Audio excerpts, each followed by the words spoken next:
Well, welcome back. What, you're saying welcome back? You didn't go anywhere, right? I did. I took a couple weeks off, went to Hawaii, took care of some odds and ends around the house. Now it's time to get back to work here on Project Mockingbird. We're going to get into today fender extractors. You basically have three choices if you're trying to build a Trans Am clone. Find some originals, lost cause, I don't got that much money, and it's not a real Trans Am. This version here, which is fiberglass, these about 120 bucks on the old eBay. I think these are the best. I'll tell you why. And there's another set that the classic industry sells that claims to be the best. They're made out of like a plastic material, but see how flat this leading edge is here, and the back edge is really flat. Those other ones are nearly a quarter inch to 3/8 inch tall, and they don't have quite the right contour. These are the closest to original, but the unfortunate thing is no mounting studs, and they don't fit on the fender worth a crap. But that's okay. I'm going to show you how to dial these things in. Relatively simple. Make them gooder, and I really say when you're done, you'll like these a lot better. The other ones you can buy from the other company, the taller ones, they have the studs already mounted. You can drill them, they put on the fender, but they just don't look right. You'll see them next time you check out a Trans Am clone or someone who's built a car and put these fender extractors on. Check out the leading and trailing edges here, and you'll see they're really tall. And so see how flat that thing is? This is about how it was from the factory. So these are the ones I like to use, but I'll show you how to make them fit and show you the problems. Well, let's get started. I'm going to use my Back in Black, which is no longer black, high school car, painted it all gray. That did a bunch of epoxy primer, but that's a story for a different day. Show you how this fits onto the fender, or how I should say it doesn't fit onto the fender. It covers up these indentions here for the 69 Firebird. And these are actually functional extractors when done properly. But look at this. I'm pushing it down here on the bottom. We're going to try to line the bottom quarter up, and look at the top. We have almost 3/4 of an inch gap. You try to line up the top, the bottom kicks out. And if I wasn't holding the camera here and you try to push this thing flat on the fender, not gonna happen. It just doesn't go. So this is the fitment issue we have with these. Don't worry, it's not a super complicated problem to repair. The center rib here on this extractor, I've taken the cutoff wheel and cut about 3 to 4 lines full length and just come to the top here a little bit, but and then grind out some of this here in the middle, and you'll find that it actually flexes into place. And the crazy part is you can kind of see the contour. If you can get this thing to kind of flatten out here in the middle, it'll line up really nice. And then what we'll have to do then is come back. I use some 1/4 bolts, about 1 inch long. You have to cut them down once you get them in there, but drill a big hole so the head of it fits into this boss. And then I actually drill holes kind of at an angle to taper it out. So when I put either I have some SMC body adhesive, or if you use the fiberglass resin, which is kind of what this thing's made out of anyway, fill that thing full, and it makes a real wide footprint so it can't pull back through. And that also helps pull it into place. Right now, if I were to do just the 4 studs and try to pull it onto the fender, it just won't do it. It starts to split and crack and almost actually distorts the metal. They're just that rigid. But I'll show you how to do this. Well, let's get going here. We're going to make a couple relief cuts. That's what we're going to call it. I couldn't think of the word earlier. I had a little brain lapse there, but a couple of relief cuts to help get this thing to flex. Because right now, if I even try to flex it right now, I'm not getting anywhere. And that's the problem with this here. So I want to make some relief cuts in this for now. That way we can get this thing to flex and at least pull into shape, and then we'll come back then and reinforce it.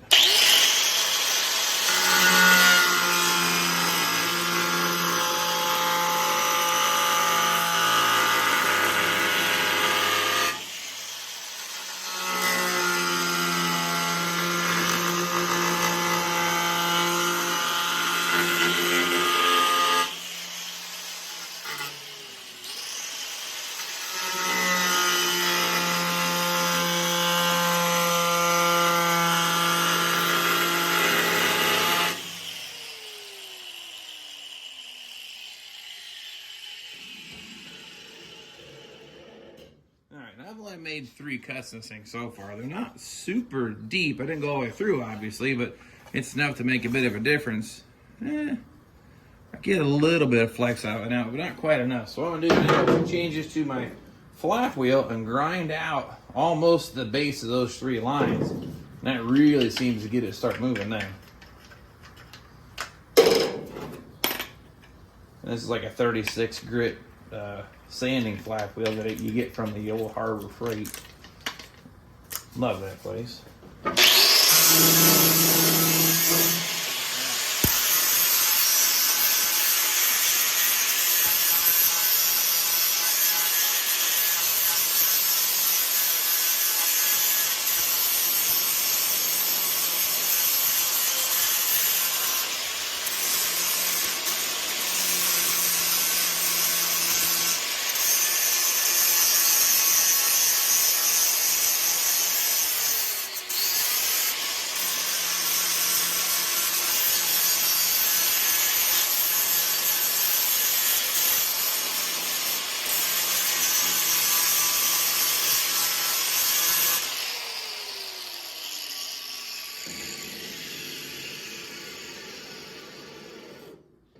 Now with that mod, I actually get some movement out of it. Now I can actually get these 2 points to start to move. So now I'm going to try test fitting it back on the fender again and see if we can get it to pull into place.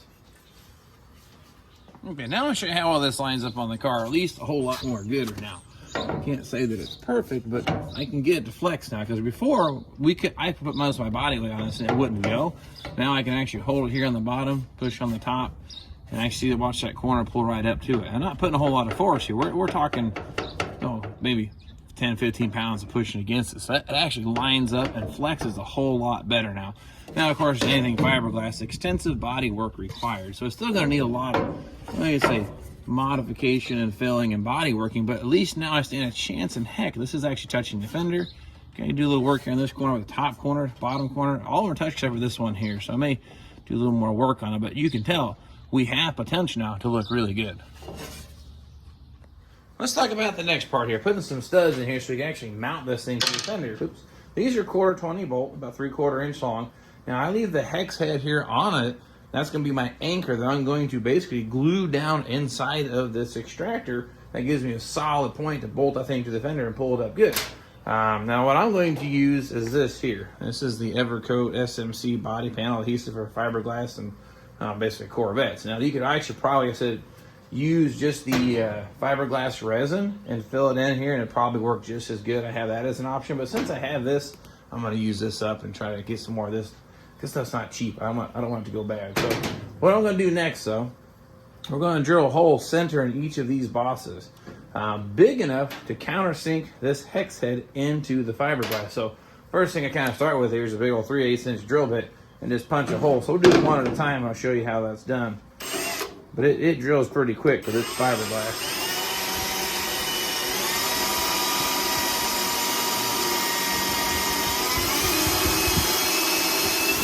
Now the depth-wise, we're going to go just far enough to countersink this head just below the surface, about 1/8 of an inch. Now I make a little bit more of a pocket for that glue to sit. We get the idea. So I'm drilled in just past the height of this head. Now of course this isn't going to fit yet, so what I do next is just go to a burr bit and then clean the thing out. Use one of these here. Now you could probably use a bigger drill bit. I don't have any at home, but I'm not probably making no road trips right now. So again, just using what I got and not spending more money seems like a good idea to me. This actually, like, again, this stuff cuts real quick.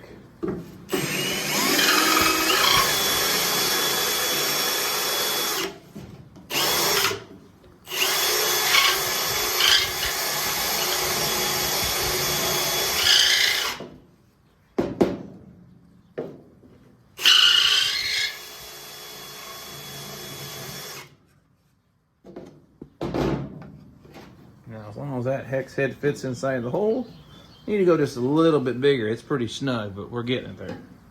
Want a little place for that, I guess you say, resin to go.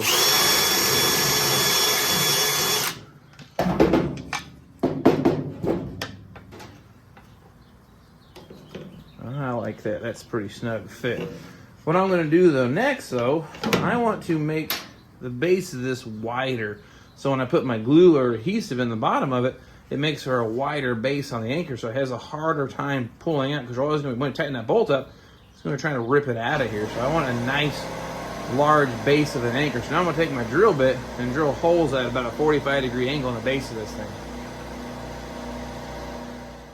I'm going to get you a close-up here of what I'm talking about here. So I haven't drilled the other holes, but it's a big enough hole. This slides in just slightly below the surface. By the time it's all done, you can tell it's going to be a pretty lengthy stud to help pull the thing up against the fender.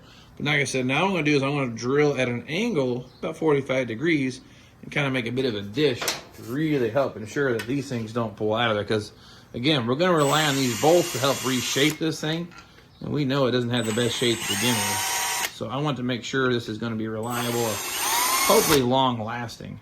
Now, of course, it'd been a whole lot cooler when they assembled these things if they go ahead and just put the anchors in them, but again, these are like 120 bucks on eBay, and I still think they're the way to go. I bought a set of those other ones, the ones that are supposed to be nicer, and I have about 10 hours each in trying to get them filed down in shape to look correct, but they look better, but I don't think it was worth the time. And I still don't actually like them. I really like these ones. Now, if you've got a set of real ones sitting around at home, You want to donate to the cause? And I'm not complaining. Okay, there we go. Now I've got holes drilled all at an angle there. That makes for a larger footprint. Now I need to blow this out with some compressed air. Then we'll mix up some of our stuff and glue them in there. But I got to do the rest here to all 4 of these bosses.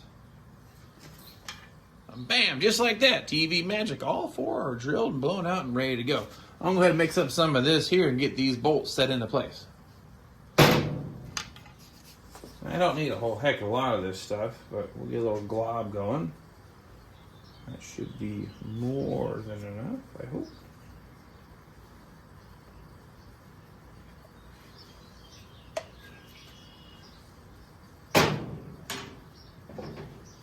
Now this mixes with hardener basically just like the body filler.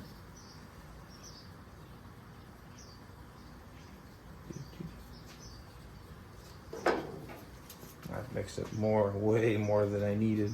Oh well.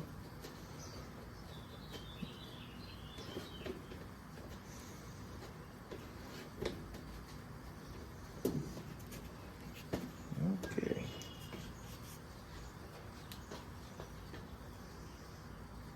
I'm going to use my little brush here to help kind of force it down into the holes. Again, to help ensure that I got a nice solid anchor, I hope.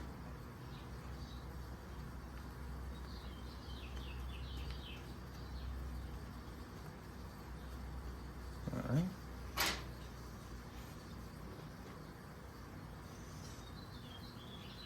Cool.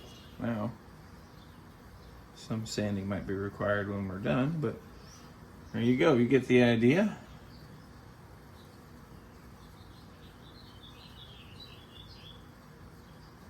And that'll actually set up pretty quick. We'll go ahead and knock out the other 3 here.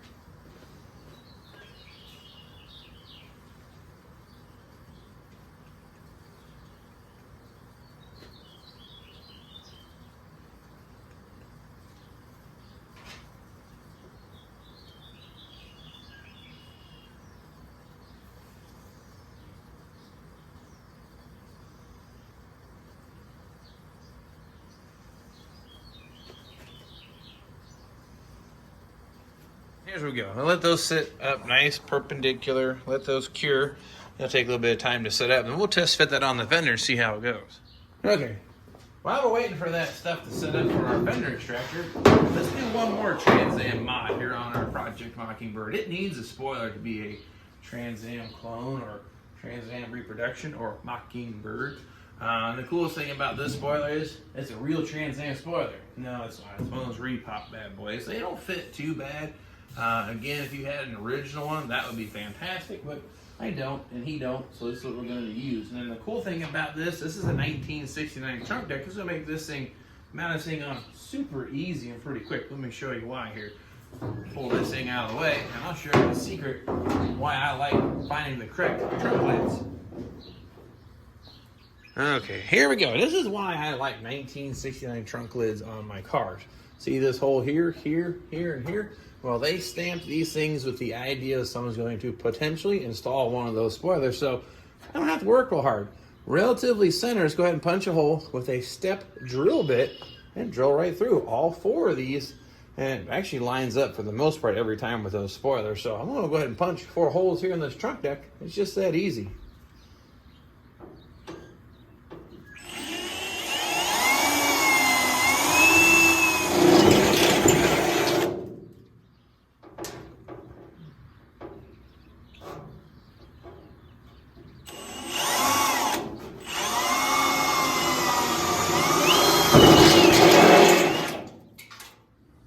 Now I've drilled the holes just a little bigger than the bolts themselves. These are about a 1/4 bolt. I give myself a little bit of a wiggle room because I like to adjust the spoiler almost as far back as it lines up with the quarter panel. And then I kind of give them a side-to-side motion. But this washer is larger than the actual hole, so by the time it's all said and done, you can't tell. Actually, you got some adjustability that way. So now, go ahead and mount that thing up. Let's see what it looks like. And there we have it. Spoiler now mounted on Project Mockingbird. Needs a little bit of body working. Again, any reproduction fiberglass or plastic panel is going to need some love. But I don't say that looks too bad, especially for what I think considering. I think you got the spoiler basically for free. Not bad at all. Not a bad buy. Lines up pretty good. And it's been sitting here long enough that our studs have cured. So I'm going to test fit it on a fender. Go ahead and punch the holes. 1, 2, 3, 4. That hole there in the front and in the front bottom lines up with these holes. I enlarged them a little bit because these are 1/4 20 bolts, but that's the only thing I have done. Then I drilled the other 2 holes back here in the back.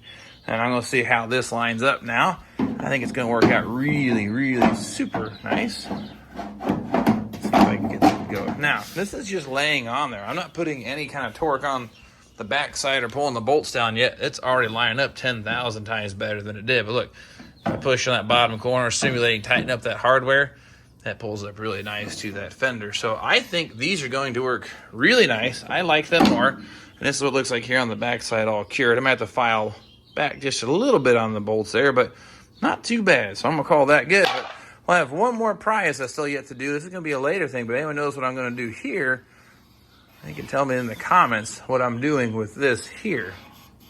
This gives you a little tip what's going to happen. So that's going to look really good here. Love the fitment of these. This is going to work out real nice. So if you want to do some fender extractors on your Trans Am, I recommend going this way, doing these quick little mods, and it'll actually dial in really nice. So with that being said, I'm going to wrap it up for this go around. I got plenty more videos here on the Mockingbird, working on getting this thing put together. Still waiting on the sandblaster guy to get back with me. The weather turned to crap, got a bunch of snow again, so it's going to delay progress in getting that taken care of. So in the meantime, I'm trying to take care of these little odds and ends. I've got a lower valence that needs doctored up.